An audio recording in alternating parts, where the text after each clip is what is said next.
엘리사의 기적. 열왕기하 3장. 유다왕 여호사밧 제18년에 아합의 아들 여호람이 사마리아에서 이스라엘 왕위에 올라 12년을 다스렸다. 그는 야훼의 눈에 거슬리는 일을 하였지만 그의 부모처럼 악하지는 않았다. 그는 부왕이 만든 바알의 주상을 철거하였던 것이다. 그러나 이스라엘을 죄에 빠뜨린 느밧의 아들 여로보암이 저질렀던 것과 같은 죄에 매여 그것을 떨쳐버리지는 못하였다.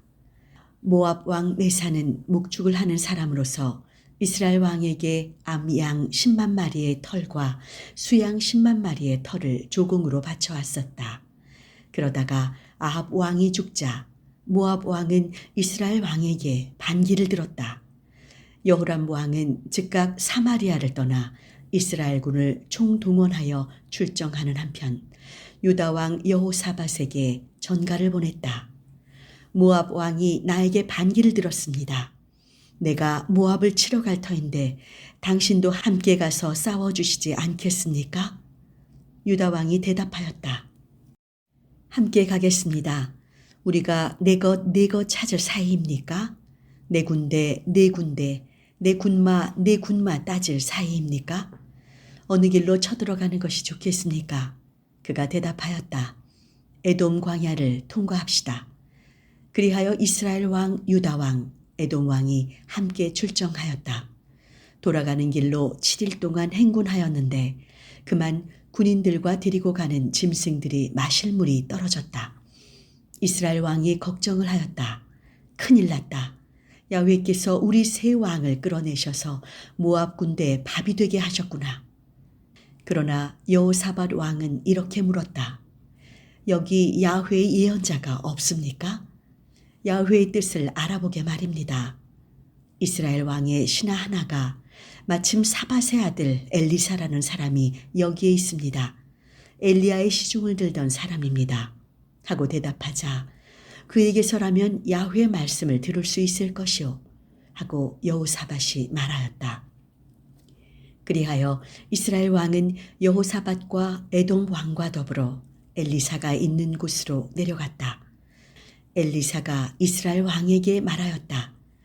나에게 무슨 볼일이 있습니까? 당신의 아버지와 어머니의 예언자들에게나 가보십시오. 그러나 이스라엘 왕은 그에게 아니요. 야훼께서 우리 세 왕을 불러내시어 모압 군대의 밥이 되게 하셨소. 하고 말하였다. 엘리사가 대답하였다. 내가 모시는 만군의 야훼께서 살아계시오.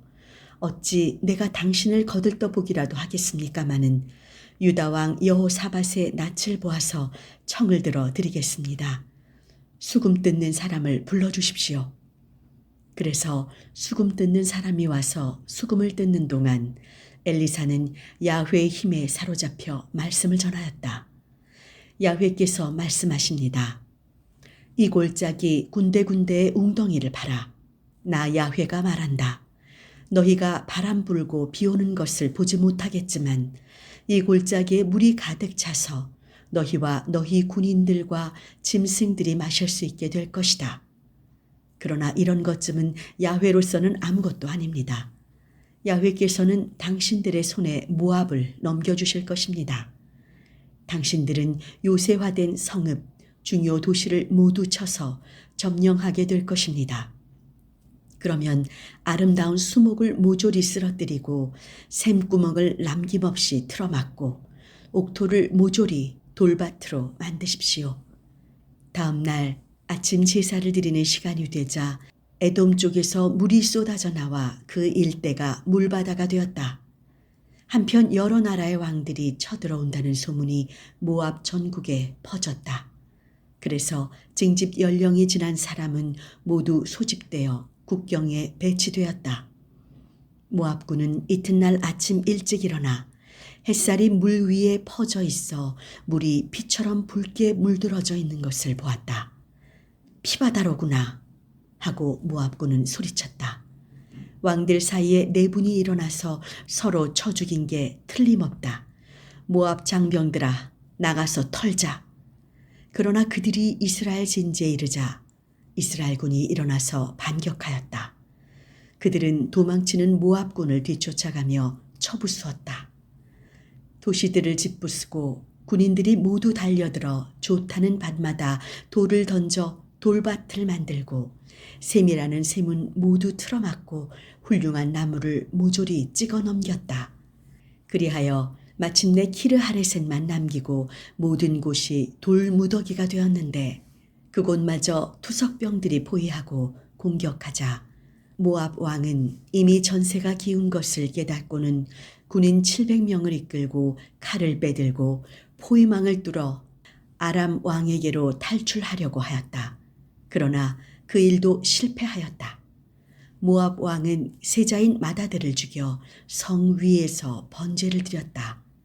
그러자 무서운 신의 진노가 이스라엘 군에 내려 이스라엘 군은 진을 거두고 본국으로 돌아갔다. 열왕기하 4장. 예언자 수련생의 부인 하나가 엘리사에게 호소하였다. 선생님의 제자인 제 남편이 세상을 떠났습니다. 선생님께서도 아시다시피 그이는 야훼를 경외하는 분이었습니다. 그런데 그이에게 빚을 주었던 사람이 제 두 아들을 종으로 끌어가겠다고 합니다. 엘리사가 그 여인에게 말하였다. 내가 어떻게 하면 당신을 도울 수 있겠소? 집안에 남아있는 게 무엇이오? 말하시오. 여인이 대답하였다. 집안에 남아있는 것이라고는 기름 한 병밖에 없습니다. 그러자 엘리사가 말하였다. 돌아가서 당신의 모든 이웃으로 다니면서 그릇을 빌어오시오.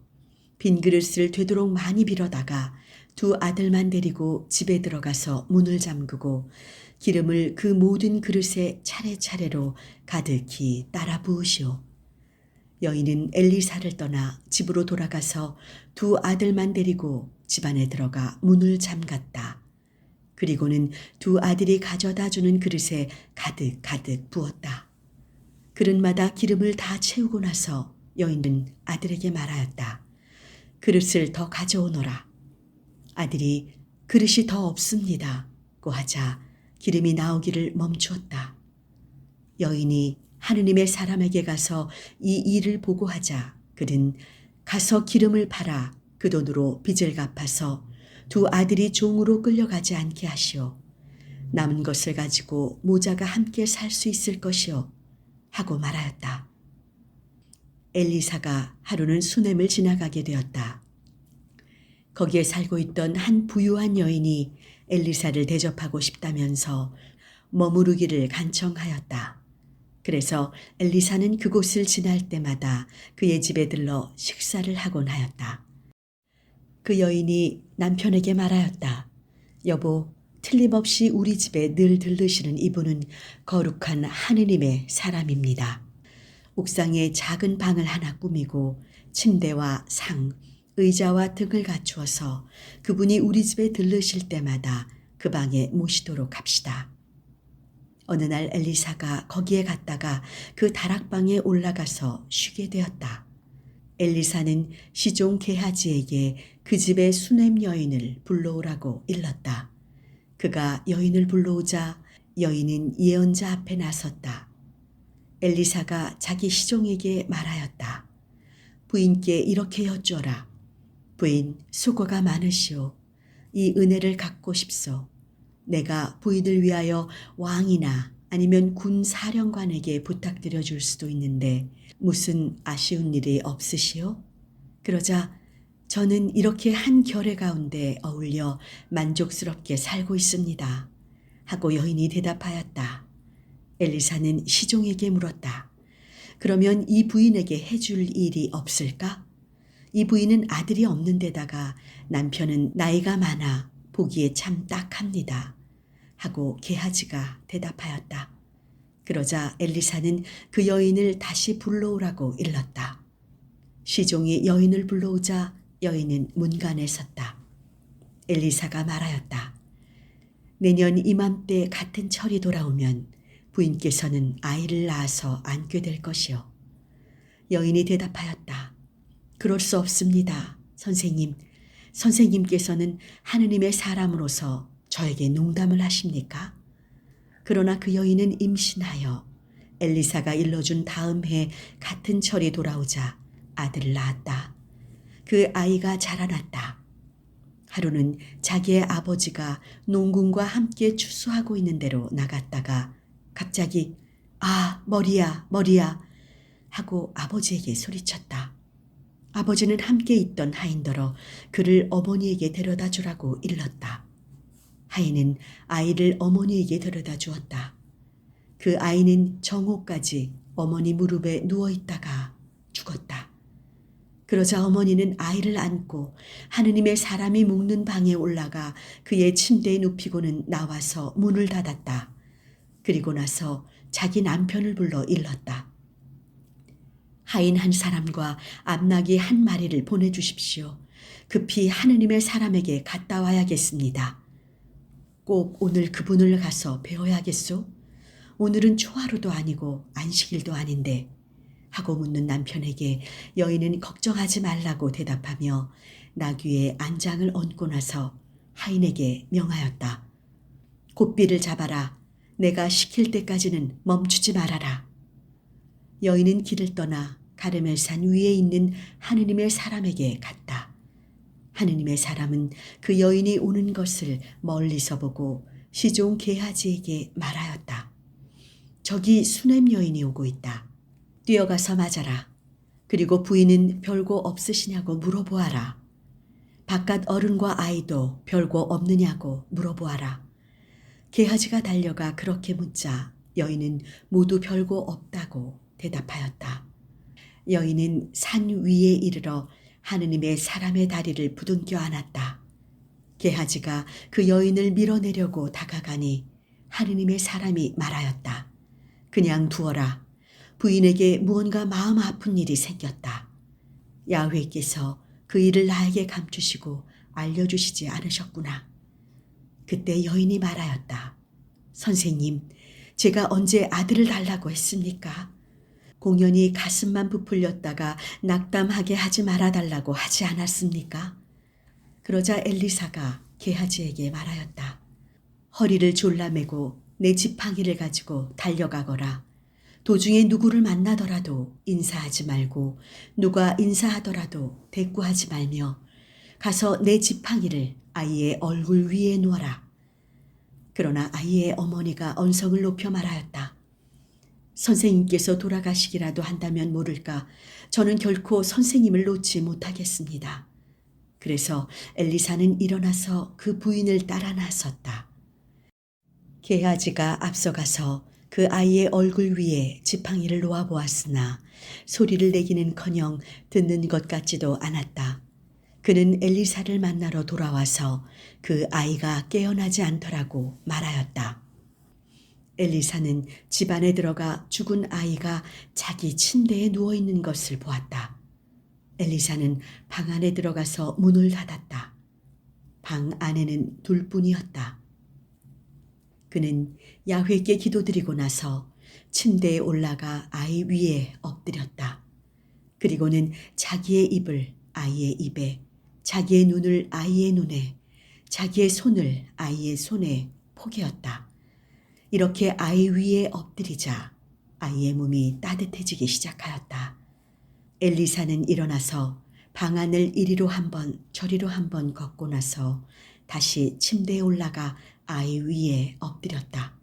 그러기를 7번 거듭하자 아이가 재채기를 하면서 눈을 떴다.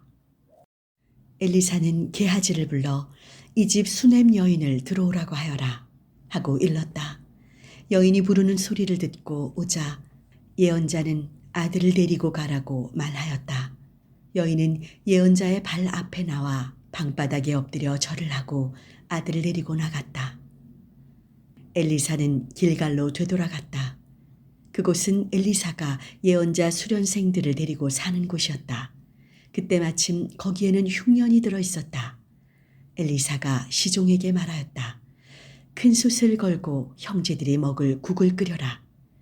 들에 풀성귀를 뜯으러 나갔던 사람들 중 하나가 들포도 덩굴을 만나 옷자락에 가득 뜯어가지고 돌아와서 무엇인지도 모르고 썰어 국솥에 넣었다. 그 국을 먹으라고 떠주자 국맛을 본 사람들이 급히 소리쳤다. 하느님의 사람이여, 솥 안에 독이 들었습니다. 그러면서 그 국을 먹지 못하고 있는데 엘리사가 밀가루를 가져오라고 하여 솥 속에 넣고는 국을 떠먹으라고 하였다. 먹어보니 솥에 독이 없었다. 어떤 사람이 바알 살리사에서 왔다. 그는 만물로 만든 보리떡 20개와 햇곡식 이삭을 하느님의 사람에게 가져왔다. 엘리사는 그것을 같이 있는 사람들에게 나누어 먹이라고 하였다. 그러나 그의 제자가 어떻게 이것을 100명이나 되는 사람들 앞에 내놓을 수 있겠습니까? 하고 물었다. 엘리사가 다시 말하였다. 이 사람들이 먹도록 나누어 줘라. 야훼께서 이들이 먹고도 남을 것이라고 말씀하셨다. 그리하여 그것을 사람들에게 나누어 주니 과연 야훼께서 말씀하신 대로 그들이 먹고도 남았다.